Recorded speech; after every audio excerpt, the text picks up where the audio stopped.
बिस्मिल्लाहिर्रहमानिर्रहीम। Dear students, अस्सलामु अलैकुम and welcome to paradise college. Dear students, हम एक्सरसाइज रेलिवेंट को आर्टिकल के साथ साथ करने की तरफ जा रहे हैं। और कल के लेक्चर में आपने देखा था कि हमने शॉर्ट क्वेश्चंस आपके सामने 8 या 9 शॉर्ट क्वेश्चंस आपके सामने किए थे एक्सरसाइज से। तो आज हम रेलिवेंट न्यूमेरिकल्स पे बात करेंगे और मैं आपको बताता चलूँ कि elastic collision in one dimension up to cases तक हम डिस्कस कर चुके हैं इस चैप्टर नंबर 3 के टेक्सचर को।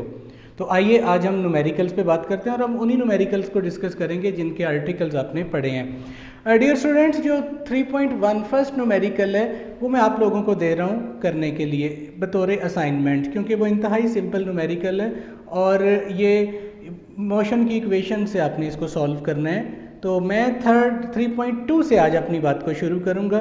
अगर फर्स्ट न्यूमेरिकल में आपको प्रॉब्लम आए तो आप इसको पूछ सकते हैं, फिर आपको वो भी बता दिया जाएगा, लेकिन मैं उम्मीद करूंगा कि आप उसको वो कम से कम एफर्ट ज़रूर करेंगे। ठीक है डियर स्टूडेंट्स, 3.2 है वो ये है कि यूज़ द फॉलोइंग डाटा। ये एक डाटा आपको दिया हुआ है। Draw a velocity time graph for a short journey on a straight road of motor bike. Motor bike पे एक आदमी जा रहा था, तो उसकी वेलोसिटी और टाइम का थोड़े फास्ट सफ़र के लिए शॉर्ट जर्नी में उसका वेलोसिटी और टाइम का जो डाटा है वो आपको दिया है। तो वो डाटा क्या बता रहा है, देखें, ये आपके सामने बोर्ड के ऊपर दिखाया गया कि जब टाइम अभी स्टार्ट नहीं हुआ था तो मोटरसाइकिल की वेलोसिटी 0 थी। टाइम का यूनिट सेकंड है, वेलोसिटी का मीटर पर सेकंड है। जब टाइम 30 सेकंड गुजरे तो वेलोसिटी हो गई 10 मीटर पर सेकंड, फिर 60 सेकंड हुए तो 20 हो गई। तो देखा 0 से 10, 10 से 20 इंक्रीज कर रही है। उसके बाद फिर मज़ीद 30 सेकंड गुजरे लेकिन वेलोसिटी 20, मज़ीद 30 सेकंड गुजरे 20, मज़ीद 30 सेकंड गुजरे 20, यानी 60 से 150 तक वेलोसिटी यूनिफॉर्म है और फिर वेलोसिटी डिक्रीज होकर 0 हो गई। आपने देखा वेलोसिटी शुरू में इंक्रीज की और एंड में डिक्रीज की, दरमियान में कांस्टेंट है।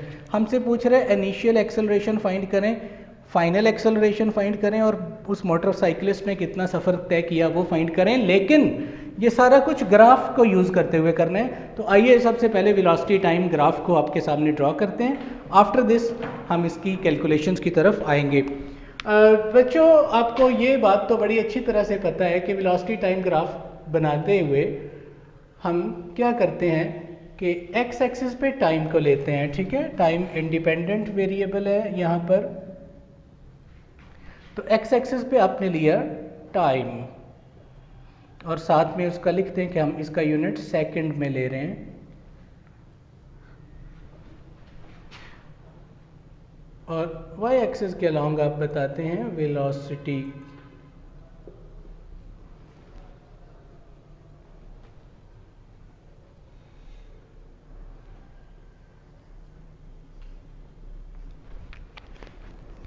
देखें, टाइम चूंकि ये एक बड़ा रिदमिक सा ग्राफ है, आप एक्स एक्सिस पे बिग बॉक्स को इस तरह शो कर लें। हर बिग बॉक्स 30 सेकंड के इक्वल है। 0, 30, 60, 90,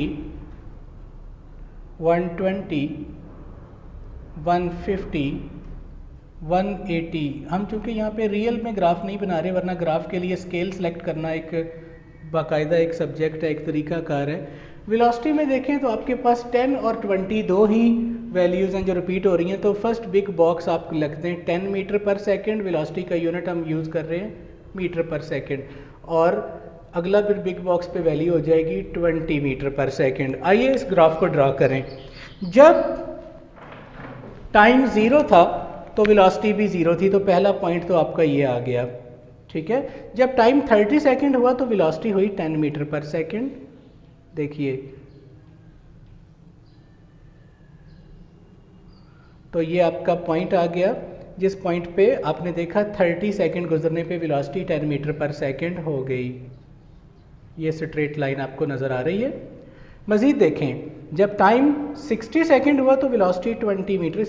इसमें आपने ख्याल रखना है कि ये चूँकि एक जैसा चेंज आया तो लाइन ग्राफ की स्ट्रेट रखें। तो स्ट्रेट को पहले बना लें, बाद में इन पॉइंट्स को दिखाएं ताकि गलती के चांसेस ना रहें, वरना बाद में लाइन स्ट्रेट करते फिरेंगे और आपके लिए फिर थोड़ा सा डिफ़िकल्ट हो जाएगा। लें जी, यहाँ तक वेलोसिटी यूनिफॉर्मली इंक्रीज हो रही थी 0 से ओ पॉइंट ए कह दें, मैं इसको पॉइंट भी नहीं बताता क्योंकि ये उसी यूनिफॉर्म के केस में आ गया। अब देखें 60 सेकंड के बाद 60 से लेके 150 तक वेलोसिटी 20 ही रही, मींस के अब graph parallel to X axis हो जाएगा। और आपको पता है वेलोसिटी यूनिफॉर्म हो तो फिर ग्राफ वेलोसिटी टाइम वाला एक्स एक्सिस के पैरेलल रहता है। और कहाँ तक रहता है? जहाँ तक जिस टाइम तक वेलोसिटी यूनिफॉर्म है, और ये यूनिफॉर्म वेलोसिटी है 150 सेकंड्स तक। ठीक है, मैं इसको एरो भी दे रहा हूँ, ओ से ए से गए बी पर, तो वेलोसिटी इंक्रीज कर रही थी, फिर वेलोसिटी यूनिफॉर्म है। और अब देखिए 150 से 180 तक आते हुए वेलोसिटी 20 से डिक्रीज होके 0 हो गई, और ये एरो आ रहा है। आप देख रहे हैं वेलोसिटी इंक्रीज कर रही है, फिर कांस्टेंट है, और फिर डिक्रीज कर रही है। ओके, इसका मतलब है एक्सेलरेशन सिर्फ शुरू में है और एंड में है, दरमियान में नहीं है। ओके, मैं यहाँ पे लिख देता हूँ ए से बी तक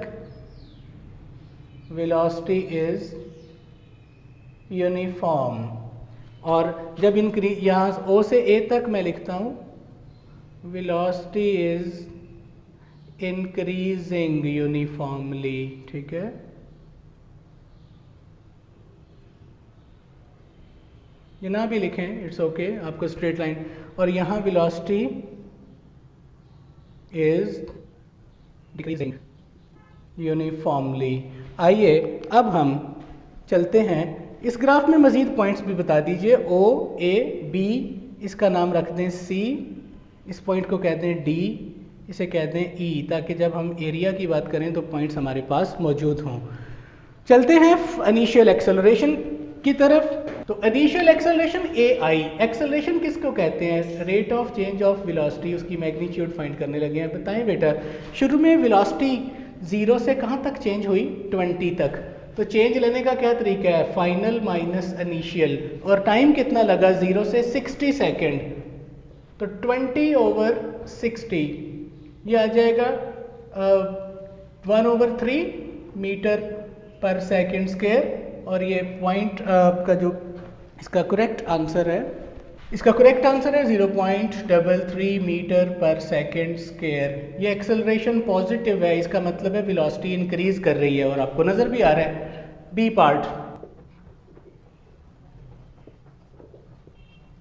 फाइनल एक्सेलरेशन, फार्मूला वही है, change in velocity over change in time. लेकिन अब देखिए फाइनल एक्सेलरेशन में वेलोसिटी 20 से 0 हुई है। ठीक है, तो फाइनल क्या है 0, इनिशियल क्या थी 20, और इस चेंज होने में टाइम कितना लगा? 150 और 180 के दरमियान कितना है टाइम? 30 सेकेंड्स। तो -2/3 मीटर पर सेकेंड स्क्वायर, और ये आंसर है बुक में -0.67 मीटर पर सेकेंड स्क्वायर। तो नेगेटिव साइन क्या शो करता है? आप समझदार हैं, जानते हैं नेगेटिव साइन का मतलब है एक्सेल वेलोसिटी डिक्रीज हो रही है। तो मैं लिख देता हूं नेगेटिव साइन शोज रिटार्डेशन। जी, रिटार्डेशन आप जानते हैं क्या होता है। अब सी पार्ट की तरफ आते हैं। तो सी पार्ट के लिए 1 मिनट के लिए तवज्जो कर लीजिए कि आपको फाइंड करना है टोटल डिस्टेंस कितना ट्रेवल किया। तो डियर स्टूडेंट्स, आप जानते हैं कि वेलोसिटी टाइम ग्राफ का एरिया बेसिकली डिस्टेंस ट्रेवल्ड बताता है। वेलोसिटी टाइम ग्राफ का एरिया, ज़रा देखिए हमारा वेलोसिटी टाइम ग्राफ में क्या क्या कुछ शामिल है। एक ट्राइंगल है शुरू में, दरमियान में एक रेक्टेंगल है, और लास्ट पे फिर ट्राइंगल है। ठीक है, तो हमें 2 ट्राइंगल्स और एक रेक्टेंगल का एरिया इकट्ठा फाइंड करना है। तो ये आपका डिस्टेंस ट्रेवल्ड होगा। तो सी पार्ट में हम चलने लगे। मैं सी पार्ट यहाँ पे हल करूँगा इस ब्लॉक के अंदर। ठीक है, तो इस ब्लॉक के अंदर मैं सी पार्ट को सॉल्व करने लगा हूँ। सी पार्ट क्या है कि आपने बताना है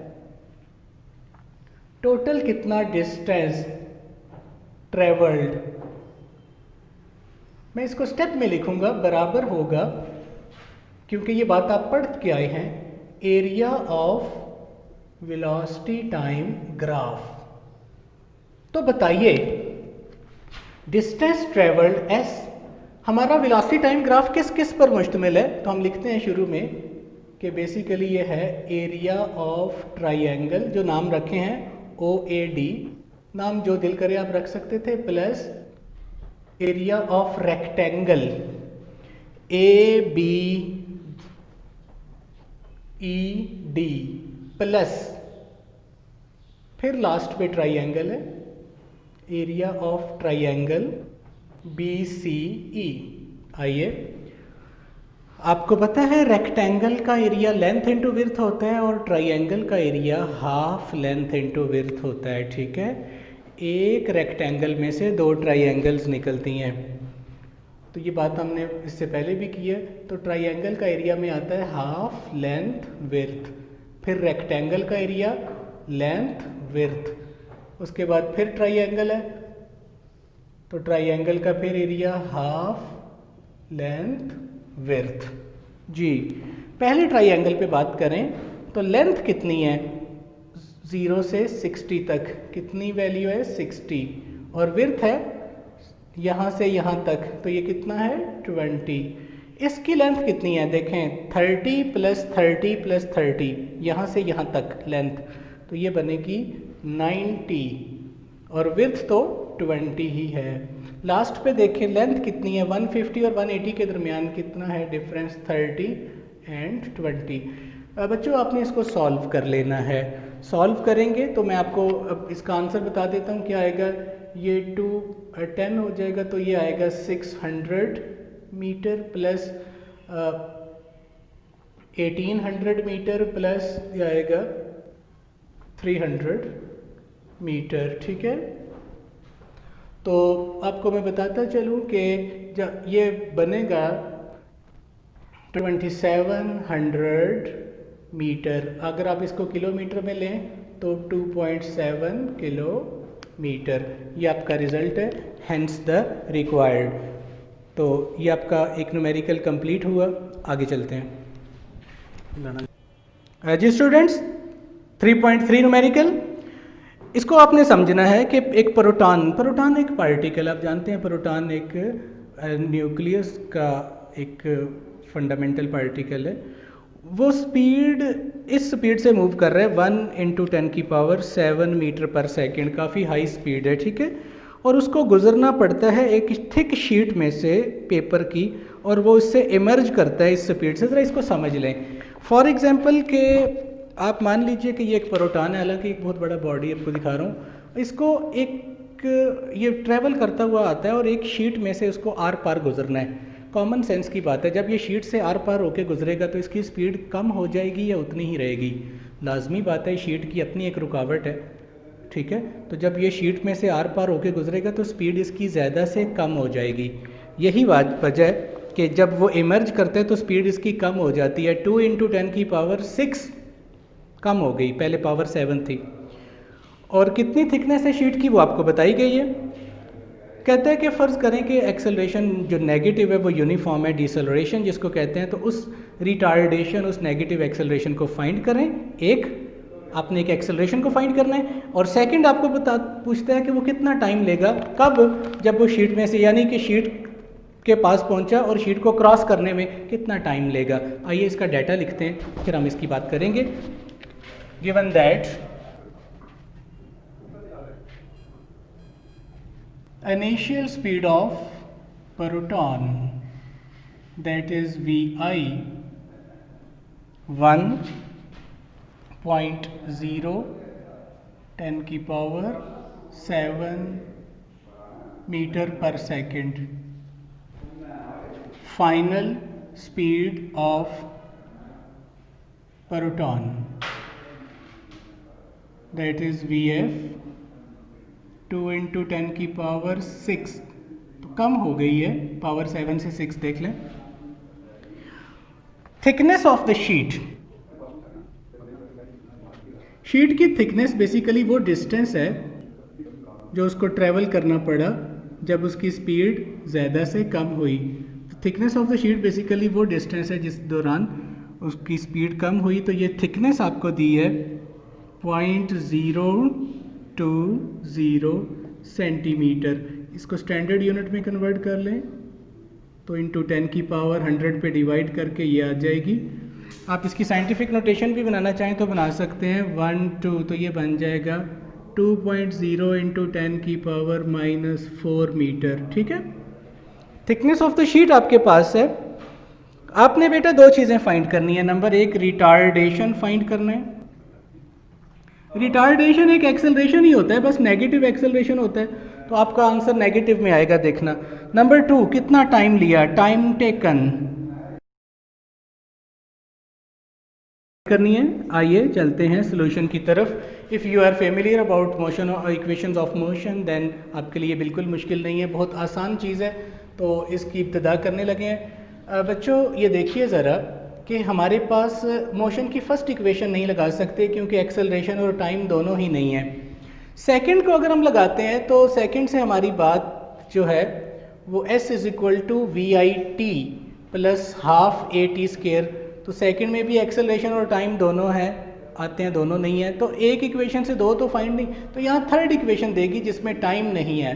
ठीक है, दिस इम्प्लाइज दैट, तो हम थर्ड इक्वेशन को यूज़ करते हैं। 2as is equal to V F square minus V I square. So acceleration आएगा V F square minus V I square over 2 into S. मैं वैल्यूज़ को पुट करता हूँ, कैलकुलेशन आपको खुद भी आनी चाहिए। वी एफ कितनी है, देखिए 2 इंटू 10 की पावर 6 और ऊपर है स्केयर। वी आई कितना है 1.0 इंटू 10 की पावर 7 और स्केयर ओवर 2, और s कितना है 2.0 इंटू 10 की -4।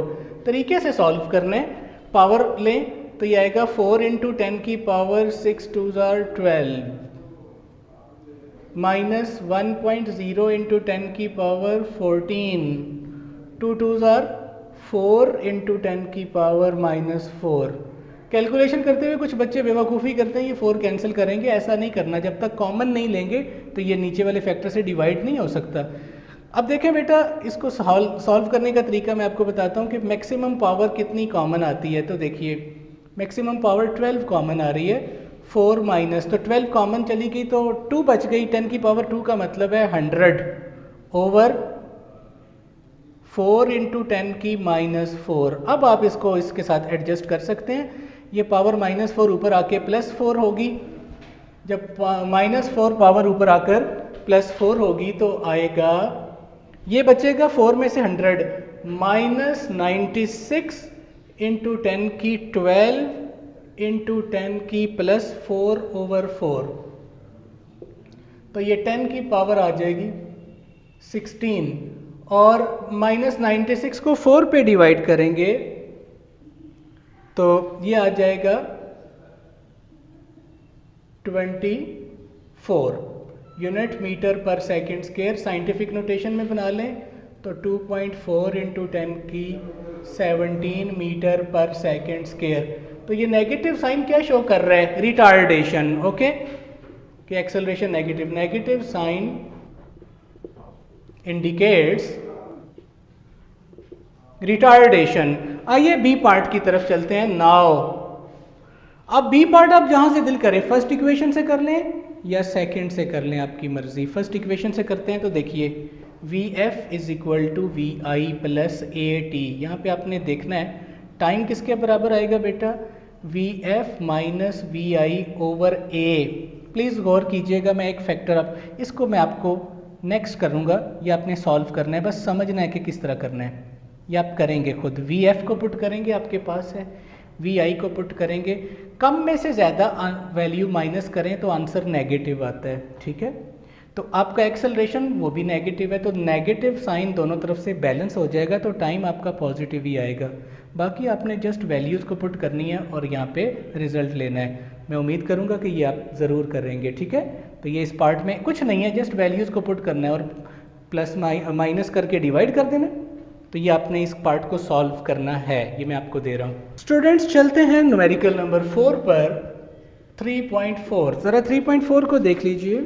ओके, 3.4 को देख लीजिए। मैं इसकी डायग्राम भी बोर्ड पे बनाऊंगा, लेकिन पहले देखिए, 2 masses M1 and M2 are initially at rest with a spring compressed between them. देखिए बेटा, एक दबा हुआ स्प्रिंग है, अभी खुला नहीं है, कंप्रेस्ड स्प्रिंग है। इसके दोनों तरफ दो बॉडीज़ हैं, उनके मैसेज दिए m1 m2, वैल्यूज़ नहीं दी, बस इतना बता दिया कि दो मैसेज हैं जो कंप्रेस्ड स्प्रिंग के दोनों तरफ हैं। अब देखेंगे इनके दरमियान जो स्प्रिंग है, this is actually compressed spring. इसको भी, यह भी खुलेगा जब आप इस स्प्रिंग को, ऐसे दबे हुए स्प्रिंग को छोड़ेंगे तो जब स्प्रिंग रिलीज होगा, लेकिन रिलीज होने से पहले दोनों की इनिशियल वेलोसिटी ज़ीरो, यानी v1 भी ज़ीरो और v2 भी ज़ीरो, यानी बिफोर रिलीज आप क्या कहेंगे कि इनिशियल वेलोसिटी दोनों की ज़ीरो है। फिर क्या होगा, what is the ratio of magnitude of velocities after the spring has been released. जब स्प्रिंग रिलीज करेंगे, चले मैं यहां पे लिखता हूं, ये तो बिफोर रिलीज था यानी कंप्रेस्ड, आफ्टर रिलीज यानी स्प्रिंग को छोड़ा, आजाद किया, तो स्प्रिंग इस तरह से खुलेगा। जब स्प्रिंग खुलेगा तो अब m1 m2 रेस्ट पे तो नहीं रहेंगे, अब तो दोनों मूव करेंगे, और लेकिन दोनों की वेलोसिटीज एक दूसरे के ऑपोजिट होंगी। तो बेटा आप जरा गौर कीजिएगा कि इस केस में m1 मूव कर रहा है राइट से लेफ्ट, इसकी वेलोसिटी का नाम आप v1 तो नहीं कर सकते, v1 तो पहले है, तो इसका नाम v1 डैश रख लीजिए, v1 डैश। और m2 किस तरफ को खुलेगा आप समझते हैं, इसकी वेलोसिटी v2 डैश। तो v1 डैश और v2 डैश वेलोसिटीज हैं आफ्टर रिलीज, और ये बिफोर रिलीज थी जो कि ज़ीरो थी। आपने फाइंड करनी है इन वेलोसिटीज की मैग्नीट्यूड की रेशो, रिलीज होने के बाद वेलोसिटीज की मैग्नीट्यूड की रेशो। आइए ज़रा इसको डाटा की शक्ल में लेके आते हैं। तो डाटा की शक्ल में हम क्या बताएंगे, देखें m1 m2 तो दो मैसेज हैं, तो इसमें आपको गिवन दैट ये है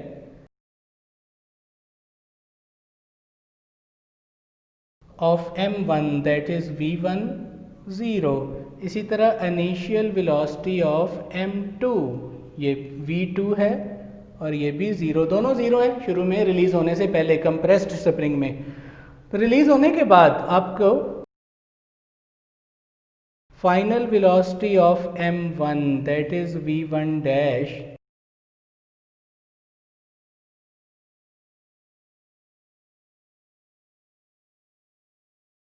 v2 डैश। तो डियर स्टूडेंट्स आपने फाइंड क्या करना है, उसने आपको कहा है कि दिस इम्प्लाइज दैट आपने इन फाइनल वेलोसिटीज की मैग्नीट्यूड की रेशियो फाइंड करनी है, यानी v1 dash over v2 dash की रेशियो फाइंड करनी है। सोल्यूशन, तो अब हम सोल्यूशन की तरफ जाते हैं। देखें आपने law of conservation of momentum में क्या बात पढ़ी थी, हमने ये पढ़ा था कि मोमेंटम बिफोर और आफ्टर कांस्टेंट होता है। अगर सिस्टम आइसोलेटेड हो, कोलेजन का केस हो तो बिफोर कोलेजन और आफ्टर कोलेजन। तो यहाँ पे क्या कहेंगे, momentum of the system before release total zero था, तो रिलीज होने के बाद जितना मोमेंटम राइट से लेफ्ट गया उतना मोमेंटम लेफ्ट से राइट गया, तो दोनों बराबर होने चाहिए।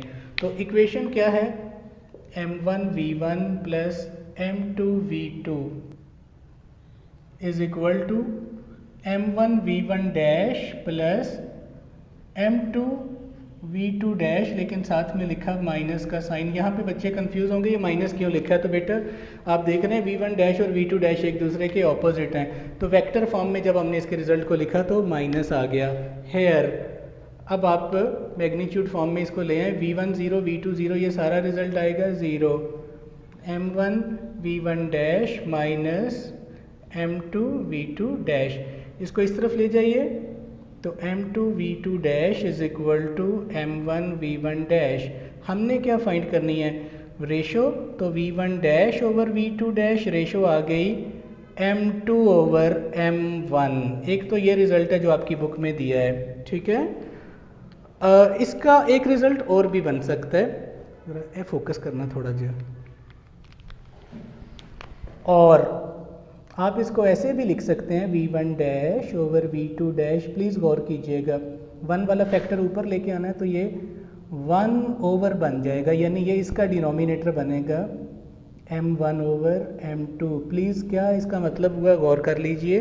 इसका मतलब इसका जो रिज़ल्ट है मैं यहाँ पे मेरे पास अब जगह नहीं है तो मैं आपको स्क्रीन पे ये शो कर रहा हूँ।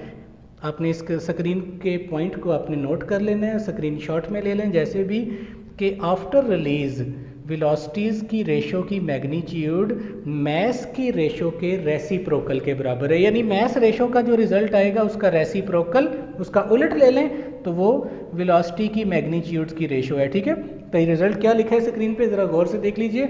शोज दैट कि ratio of the magnitude of velocities after release is equal to reciprocal of ratio of their masses. Okay, ये एक छोटा सा प्रूफ भी है और आपने न्यूमेरिकल नंबर 4 को कंप्लीट किया। स्टूडेंट्स, जो 6th न्यूमेरिकल है ये हम अभी इसलिए नहीं करेंगे कि इसका आर्टिकल हमने पढ़ना है। ठीक है, ये आर्टिकल है इससे next, force due to water flow. जब उसको पढ़ेंगे तो फिर इस न्यूमेरिकल को हम करने की पोजीशन में होंगे। नंबर 6, 7 और 8 ये इंतहाई तीनों सिंपल हैं, लेकिन मैं आज कोशिश करूंगा इन तीनों में सबसे जो आसान है पहले उससे शुरू कर लें। नंबर 6 न्यूमेरिकल ये भी law of conservation of momentum से है। 7th न्यूमेरिकल कोलेयन से है जिसके रिजल्ट्स आपने देखे। 8th न्यूमेरिकल ये भी कंजर्वेशन ऑफ मोमेंटम से है। 8th ज़्यादा सिंपल है, मैं 8 से पहले बात करता हूँ, उसके बाद आज के लेक्चर में देखेंगे कि टाइम कितने के अकॉर्डिंग हम उसको बैलेंस करते हैं। इसमें बता रहा है कि एक truck weighing 2500 kilogram and moving with velocity 21 meter per second, एक ट्रक जिसका मैस दिया है 2500 किलोग्राम और वो 21 मीटर पर सेकंड से रोड पे ट्रेवल कर रहा है। अच्छा, क्या हुआ? कोलाइड, वो हादसाती तौर पर एक कार से टकरा गया। कार अपनी जगह पे रुकी हुई थी। कोलाइड विद स्टेशनरी कार, एक रुकी हुई कार से टकराया। कार का मैस है 1000 किलोग्राम, यानी ट्रक का मैस 2500 किलोग्राम। ट्रक ट्रेवल कर रहा था 21 मीटर पर सेकंड से और रोड पे वो एक रुकी हुई कार से टकरा गया। आपने ऐसे सीन मुख्तलिफ ड्रामों, फिल्मों में या किसी खबरों में देखा होगा कि एक रुकी हुई कार के साथ एक ट्रक या कोई चीज़ टकराती है और उस रुकी हुई चीज़ को अपने साथ ही घसीटते हुए ले जाती है। तो ये भी कुछ ऐसा केस हुआ कि truck and car move together, अब दोनों इकट्ठे मूव कर रहे हैं। आफ्टर इम्पैक्ट, टकराव के बाद वो ट्रक कार को अपने साथ ही घसीटता हुआ ले गया। इसका मतलब है कोलिजन के बाद दोनों की वेलोसिटी एक हो गई। आपने उस कॉमन वेलोसिटी को कैलकुलेट करना है आफ्टर कोलिजन। बिफोर कोलिजन तो ट्रक मूव कर रहा था, कार रेस्ट पे थी। तो आफ्टर कोलिजन दोनों इकट्ठे मूव किए, ट्रक कार को अपने साथ ले गया। तो उस कॉमन वेलोसिटी को यानी दोनों के लिए वो आपने कैलकुलेट करनी है। आइए देखते हैं इसका डाटा।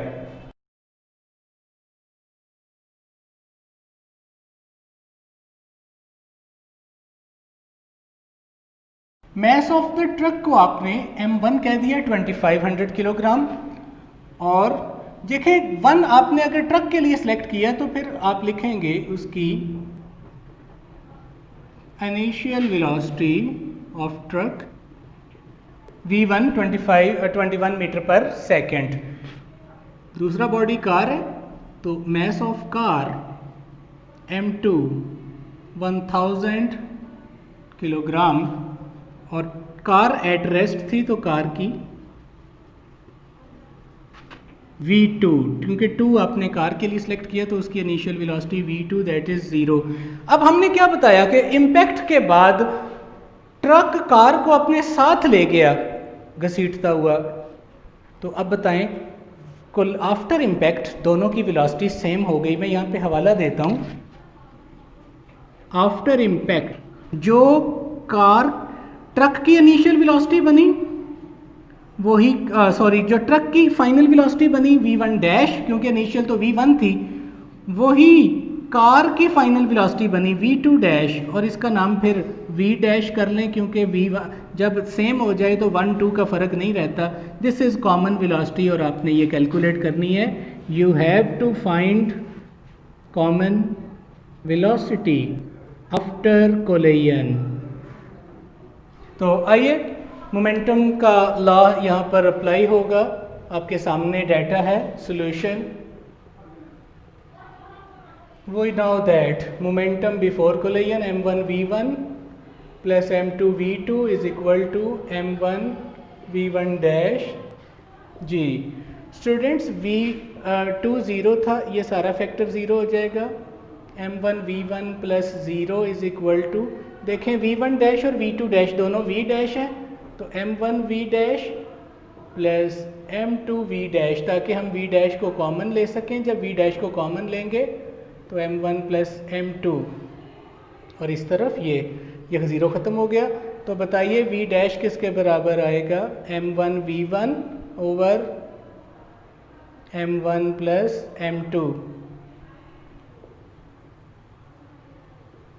बताइए, अब जस्ट वैल्यूज़ को पुट करना है। तो m1 कितना है 2500 किलोग्राम और v1 कितना था 21। देखें m1 नीचे कितना है 2500 प्लस m2 है 1000।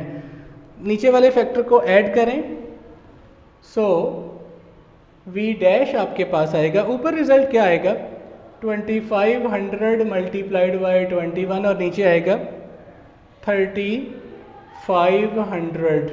अब 2500 को अपने 21 से मल्टीप्लाई करना है और 3500 पे डिवाइड करना है। मैं मज़ीद सिंप्लीफाई कर देता हूँ, ये आएगा 25 इंटू 21 ओवर 35। आप इसे कैलकुलेट कर लें, इन दोनों को मल्टीप्लाई करके इस पे डिवाइड करें। 15 है आंसर, यस। तो अब इन दोनों को मल्टीप्लाई करके डिवाइड करेंगे तो आंसर है 15 meter per second. This is required common velocity, hence the required. जी स्टूडेंट्स, ये कंप्लीट हुआ।